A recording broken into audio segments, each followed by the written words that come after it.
طيب الفائدة الخامسة موجب الوضوء chenye kuwajibisha udhu ni nini mujibul wudhu chenye kuwajibisha udhu ni nini Sheikh hapa ametuambia hapo min alhadathi alasghari kutokana na hadathi ndogo kwa hiyo ametajia moja kati ya vile ambavyo vinawajibisha udhu na sisi na hicho tutanyumbua taenda mbali zaidi kwa hiyo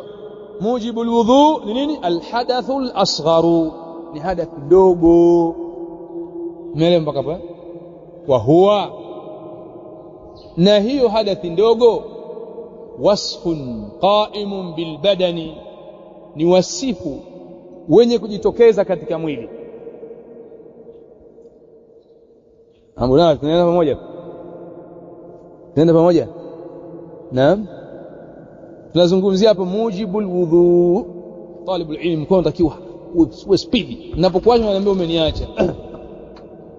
mujibul wudhu chenye kuwajibisha udhu ni nini kwa tunasema alhadathul asgharu ni hadathi ndogo wa huwa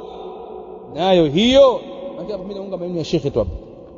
nayo hiyo wasfun ni wasifu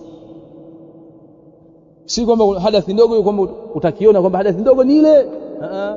ni wasfun ni wasifu tu qa'imun bil badani wenye kusimama katika mwili wa mwanadamu wenye kujitokeza katika mwili wa mwanadamu qa'imun bil badan wenye kusimama katika mwili wa mwanadamu au wenye kuhukumiwa katika mwili wa mwanadamu sawa qa'imun bil badani wenye kusimama katika mwili wa mwanadamu yamna'u min as-salah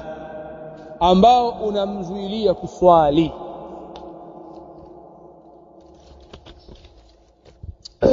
yamna'u min as-salah ambao unamzuilia kuswali hadath al-asghar huwa wasfun qa'imun bil badani ni wasifu wenye kusimama katika mwili wa mwanadamu yamna'u min as-salati wama yushtaratu lahu at-taharatu unamzuilia kuswali na kile kinachoshurutishwa tahara wasfun qa'imun bil badan ni wasifu wenye kusimama katika mwili wa mwanadamu unasimama katika mwili wa mwanadamu huwa wasifu yamna'u min as-salati unaomzuilia mtu kuswali wama yushtaratu na chochote kinachoshurutishwa kufanywa hicho alwudhu mtu kuwa na udhu wama yushtaratu lahu at-tahara na kile ambacho kinashurutishwa kwa ajili yake hicho kitu kuwa tahara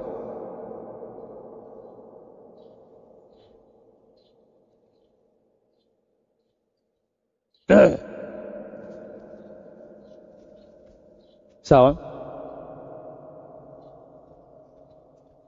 wama yushtaratu lahu at-taharatu na kile kinachoshurutishwa kwa ajili yake tahara mele mpaka hapo ndio Sheikh hapa ametupia kalbauli kama vile mkojo haja ndogo walghaiti haja kubwa warihi kutokwa na upepo wanaumi kulala usingizi alamiqi uliofofofu usingizi fofofu wa akli lahmi alibili na kula nyama ya ngamia yako mengi ambayo inaingia katika nini alhadath alasghar alhadath alasgharu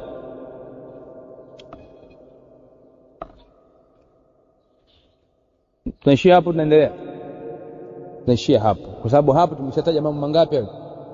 matano natakiwa tuyajue uzuri wa kuyajua ma maana alwudhu unaudhisha udhu kadha kadha kadha kadha ما هو الماء الطهور الماء الطهور وكذا كذا كذا كذا كذا ما هو أعضاء الوضوء أعضاء الوضوء هي كذا كذا كذا كذا ودليله كذا كذا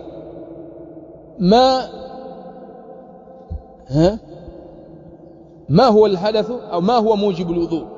ما هو موجب الوضوء موجب الوضوء كذا كذا كذا كذا ما هو تعريف أو ما هو الحدث الأصغر؟ الحدث الأصغر وكذا وكذا وكذا وكذا وكذا. ما حكم الوضوء؟ حكم الوضوء كذا كذا كذا كذا. دليل الحدث الأصغر نيل حديث ambayo tumesoma, la yaqbalu Allahu salata ahadikum idha ahdatha. Allah hakubali swala ya mmoja wenu katika atakapopatwa na hadathi, hatta yatawadha, mpaka atakapotawadha. Hii dalili tutaitumia katika mujibul wudhu, hiyo tutaitumia katika nini? Kueleza maana nini hadath, kwamba ni wasifu ambao jitokeza katika mwili ambao unamzuilia mtu asiswali, na chochote ambacho kinashurutishwa kwa ajili yake tahara. Umeeleka vizuri hapo? Kwa hiyo tukitoka hapo sasa, ukishajua hayo mambo sasa, ndio sasa ukishajua vizuri hayo mambo sasa, ndio utaingia sasa namna ya kutawadha. Sasa ndio Sheikh hapa anatuunganisha kaifiyatul wudhu. Hiyo ni nukta ngapi? Ya 6. Imeeleka mpaka hapo? Tayeb.